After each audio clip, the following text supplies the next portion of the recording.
हरे कृष्णा सभी को राधे राधे। आज हम देखेंगे कि किस तरह से हमें माता की कलश स्थापना करनी है, क्योंकि नवरात्रि आने वाले हैं और हमें माता की कलश स्थापना करनी है। तो देखिए, जब हम माता की चौकी लगाते हैं तो उसके सबसे पहले हमें एक इस तरह से कोई चौकी लगा लेनी है, पटा ले लेना है, और इसके बाद हमें इस तरह से कोई लाल कलर का वस्त्र माता के विग्रह की स्थापना करने के लिए यहाँ पर हमें माता के विग्रह की स्थापना करनी है। तो जब हम यहाँ पर माता के विग्रह की स्थापना करते हैं तो उसके इस तरफ हमें माता रानी का जो राइट हैंड है उसके तरफ हमें यहाँ पर कलश स्थापना करनी है। कलश स्थापना करने के लिए देखिए, आप इस तरह से मिट्टी का कोई कलश ले लें। अगर मिट्टी का नहीं है आपके पास तो इस तरह से आप कोई पीतल का कलश ले लें, और आप कोई सा भी कलश ले सकते हैं। और आप जो भी कलश ले रहे हैं उसके मुख पर आपको अच्छे से देखिए कलावा इस तरह से बांध देना है। तो पहले हम देखेंगे कि मिट्टी का अगर हम कलश ले रहे हैं तो मिट्टी के कलश की हमें स्थापना किस तरह से करनी है। तो सबसे पहले हमें मिट्टी के कलश में इस तरह से कलावा बांध देना है। उसके बाद हमें मिट्टी के कलश में गंगा जल डालना है। देखिए, कुछ लोग गलतियां कर देते हैं कि पहले जल डालते हैं, तो हमें जल नहीं डालना है। सबसे पहले हमें गंगा जल डालना है। गंगा जल डालने के बाद हमें अच्छे से कलश का जो मुख है, मुख को हमें अच्छे से जल से भर देना है। और देखिए, हमें माता रानी के जो सीधे हाथ की तरफ कलश स्थापना करनी है यहाँ पर, तो हमें यहाँ पर कुछ चावल रख देने हैं। तो देखिए, जब हम कलश स्थापना करते हैं तो अष्टदल कमल बनाया जाता है चावलों से, लेकिन हमें, क्योंकि हम मिट्टी का कलश ले रहे हैं, तो आप ध्यान रखिएगा, आपको बस कुछ ही चावलों का यहाँ पर स्थापना करनी है। कुछ ही चावल यहाँ पर छोड़ने हैं, ज़्यादा नहीं छोड़ने हैं, क्योंकि आप मिट्टी का कलश ले रहे हैं।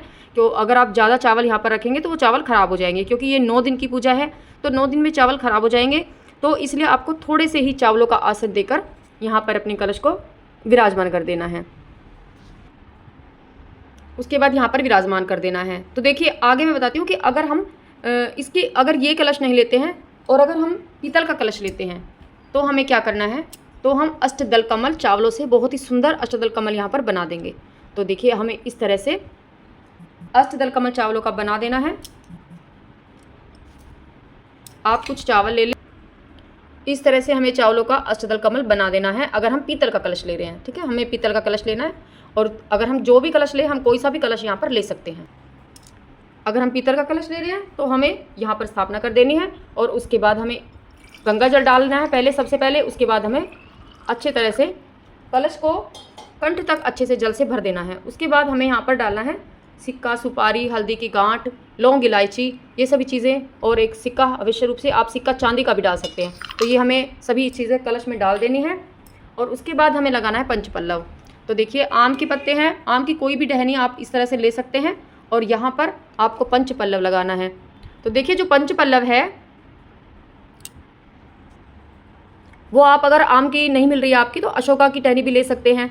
और लेकिन देखिए, इसके अलावा पंचपल्लव किसे बोला जाता है, तो 5 पत्ते अलग अलग पेड़ के होते हैं जिन्हें हम पंचपल्लव कहते हैं। तो वो 5 पत्ते कौन से होते हैं। सबसे पहले एक पत्ता होता है आम का, तो एक आम का पत्ता लेना है। दूसरा पत्ता होता है बड़ का, तो बरगद का जो पत्ता है वो हमें लेना है। तीसरा होता है गुलर का, तो गुलर का पत्ता लेना है। चौथा पापड़ का, पाकड़ जिसे बोलते हैं, पाकड़ का पत्ता लेना है। और 5वां पत्ता होता है पीपल का। तो ये 5 पत्ते हमें लेने हैं, और जिन्हें पंचपल्लव कहा जाता है।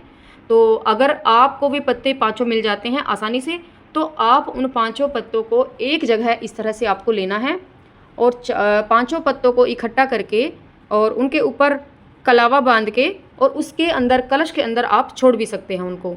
और अगर आप चाहे यहाँ इस तरह से टहनी लगाकर, तो इस तरह से भी 5 पत्ते आप इस तरह से भी लगा सकते हैं, वो होते हैं 5 पल्लव।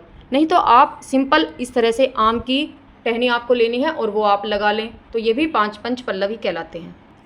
तो देखिए, माता रानी की 9 दिन की कलश स्थापना है, तो आपको बहुत ही सुंदर तरीके से करना है।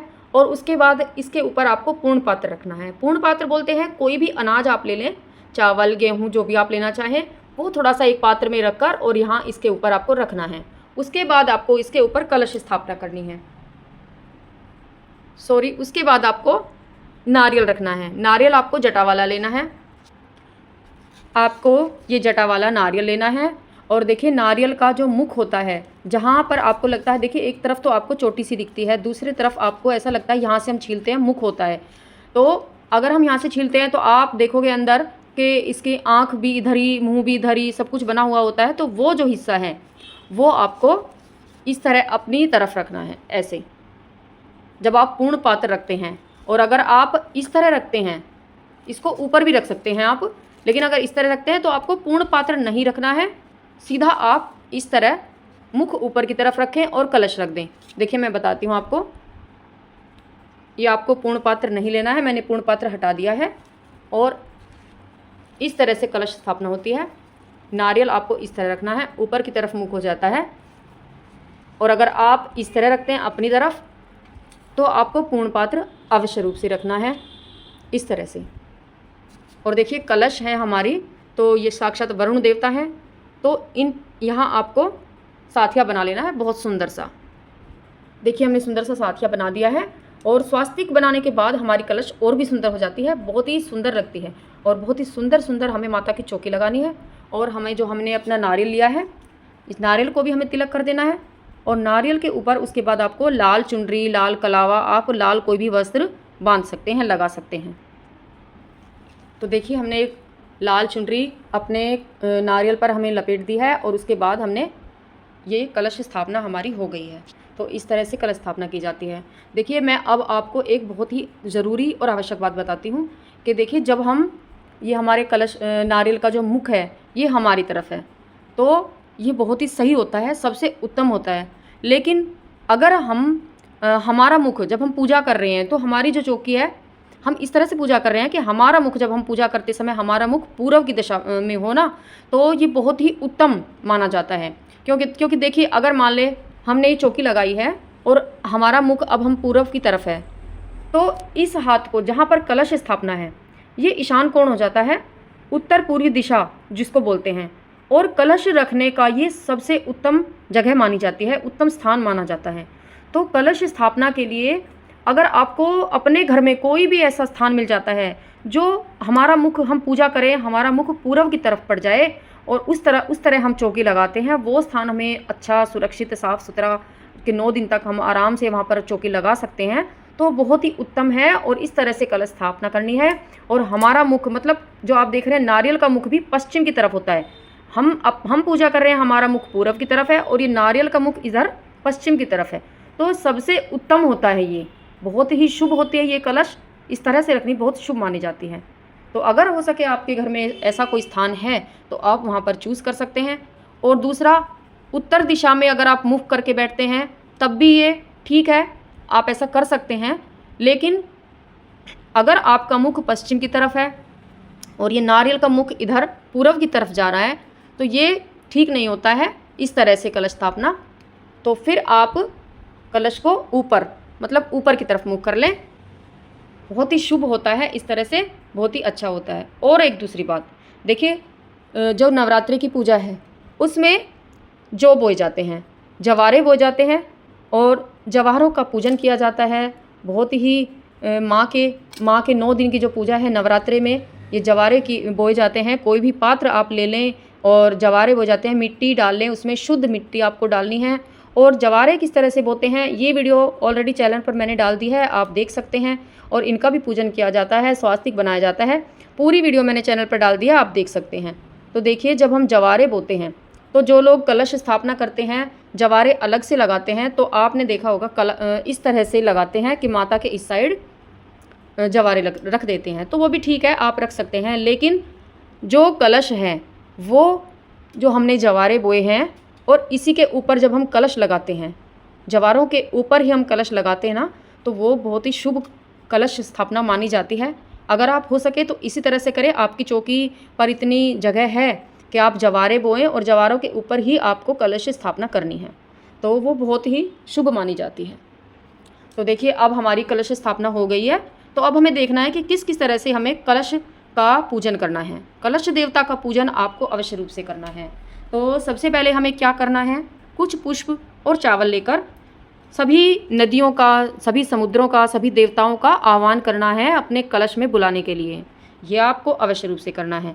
तो आप हाथ में कुछ पुष्प और कुछ चावल लेकर हाथ जोड़कर प्रार्थना करें कि हे सभी तीर्थों, सभी नदियों, सभी देवी देवताओं, आप हमारे कलश में आइए, विराजमान होइए।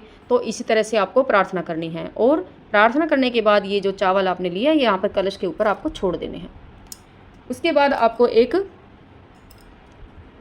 जल लेना है, एक लोटे में और किसी पुष्प की सहायता से स्नान कराना है अपने वरुण देवता को, कलश देवता को आपको स्नान भाव रूप से आपको स्नान कराना है।